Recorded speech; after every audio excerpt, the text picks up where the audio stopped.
Tom Aspinall is a self-acclaimed worst bouncer in England. I was the worst bouncer ever. In his late teens and early 20s, Tom Aspinall took on jobs working the door for a variety of different clubs in the greater Manchester area. He said it's the craziest things he's ever seen happen while he was bouncing. While he had the perfect build to be a bouncer, he was absolutely terrible at it, and here's why.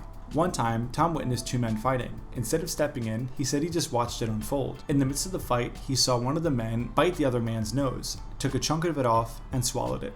So two guys just fighting with each other. One of them kind of pinned the other one up against the wall and bit his nose off and then swallowed his nose. He said he could have prevented it by doing his job and breaking up the fight, but he didn't. Another time, he talked about a woman tried to get into the bar and she said she had to use the bathroom. Tom said that he could have let her in, but didn't, because he wasn't sure if she was going to steal something. He kept telling her no, so she moved to the side, pulled up her dress, and took a huge shit on the front doorstep of the bar, and Tom was forced to clean it up because he didn't let her in. Some girl was like, can I go in the bar? And we were just ready for closing. Like, we were just like, no, we're not letting people in now. And she was like, oh, please, I just really need the toilet.